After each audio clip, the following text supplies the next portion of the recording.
یہ ہندوستان کی ایک خاتون کی کہانی ہے جس کے پاس ایک پالتو سانپ ازگر تھا جسے وہ بہت پسند کرتی تھی۔ سانپ 4 میٹر لمبا اور صحت مند نظر آتا تھا۔ تاہم ایک دن اس کے غیر معمولی پالتو جانور نے کھانا پینا چھوڑ دیا۔ سانپ میں بھوک کی یہ کمی چند ہفتوں تک جاری رہی۔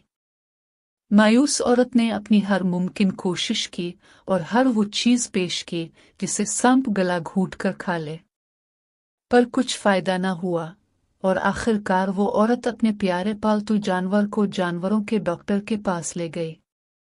ڈاکٹر نے عورت کی بات غور سے سنی اور پوچھا، کیا آپ کا سانپ رات کو آپ کے ساتھ سوتا ہے، آپ کے گرد لپٹ کر اپنی لمبائی میں پھیلتا ہے؟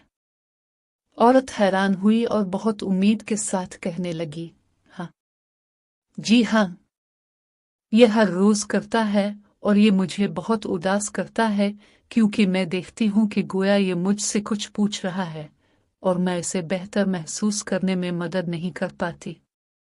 پھر ڈاکٹر نے کچھ چونکا دینے والی اور سب سے زیادہ غیر متوقع بات کہی، میڈم، آپ کا پالتو جانور بیمار نہیں ہے، یہ صرف تمہیں کھانے کی تیاری کر رہا ہے۔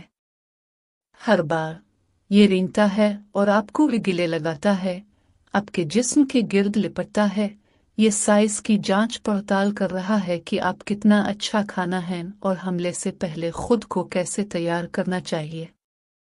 اور ہاں، یہ نہیں کھاتا تاکہ آپ کو زیادہ آسانی سے ہضم کرنے کے لیے پیٹ میں کافی جگہ مل جائے۔ اب ذرا غور سے سنیں، خاص طور پر لڑکیوں کے لیے، وہ لوگ جو آپ کے قریب ہیں، جن سے آپ بہت پیار کرتے ہیں، ان کے ارادے غلط بھی ہو سکتے ہیں۔ آپ کو اپنے آس پاس کے سانپ اور ان کے حقیقی ارادے کی شناخت کرنے کی ضرورت ہے۔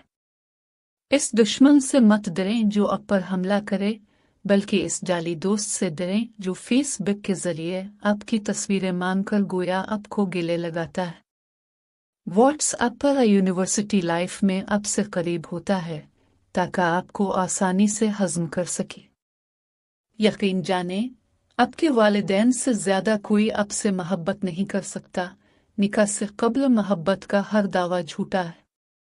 زنانہ کمزوری یہ ہے کہ وہ تعریف سے، تحائف سے، لالچا کسی کے بار بار محبت کے دعوے سے نرم پڑ جاتی ہے، اعتماد کرنے لگتی ہے، نجتا وہ ازگر بن کر آپ کی پاکدامنی کو ڈس لیتا ہے، پھر سوائے افسوس کے کچھ باقی نہیں رہتا۔ فاصلہ رکھیں، بے تکلف نہ ہوں۔ ویڈیو اچھی لگی ہے تو لائک کر دیں، چینل پر نئے ہیں تو سبسکرائب ضرور کریں۔